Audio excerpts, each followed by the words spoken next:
আসসালামু আলাইকুম। তো সবাই কেমন আছেন? আশা করি সবাই ভালো আছেন। তো দেখতে পাচ্ছেন আমাদের বিল শুকাই গেছে। তো অনেকেই অনেক ধরনের কাজ করতেছে, অনেকে ঝালা পালাইছে, অনেকে গাঁথা শুকাইতেছে। আজকে আপনাদেরকে অন্যরকম ভিডিও দেব। তো দেখতে পাচ্ছেন আমাদের এইখানে কিন্তু অনেকগুলা পানি আসছিল, তো এইগুলা সব শুকাই গেছে। তো দেখেন এখন গাতার পারে আসছি, অনেকেই গাতা বান্ধিতেছে। মূলত এই ভিডিওটা বানানোর উদ্দেশ্য মানে আমাদের প্রবাসীর যে ভাই ব্রাদার আছে, তো তাদের জন্য।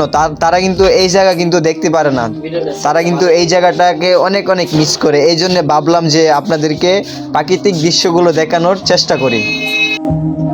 তো দেখতে পাচ্ছেন আমাদের এই গ্রামের নাম হলো চর ইসলামপুর গ্রাম। তো দেখেন মিশিং দিয়ে কত সুন্দর করে পানি পড়তেছে, আমার কাছে এই জায়গাটা অনেক অনেক ভালো লাগতেছে। তো ওই যে দেখা যায় আরেকটা মিশিং। তো এইখানে যত গাতা আছে সবগুলোই হেসা হইতেছে এক এক করে। তো সবাই আমার ভিডিওটা পুরোটি দেখবেন, প্রাকৃতিক দৃশ্যগুলো দেখবেন। আর আমি কিন্তু আপনাদেরকে অনেক দিন ধরে ভিডিও দিতে পারি নাই, তো সবাই আমাকে সাপোর্ট করবেন আগের মতো, আমিও আপনাদেরকে সবাইকে সাপোর্ট করব।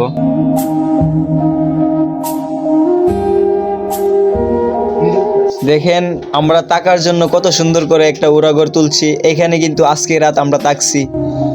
তো আপনাদেরকে আরো আগে ভিডিওটা দেওয়ার আমি চেষ্টা করলাম, আমি কিন্তু ভিডিওটা দিতে পারি নাই।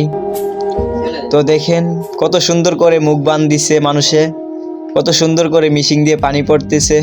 ওই দেখেন গাতার পানিও শুকিয়ে গেছে, মাছও দেখা যায়। এইগুলা কিন্তু পড়ি মাছ। তো বড় মাছ কিন্তু এখনো বাইছে না, বড় মাছ মনে হয় পরে বাইব। তো দেখতে পাচ্ছেন কত সুন্দর লাগতেছে।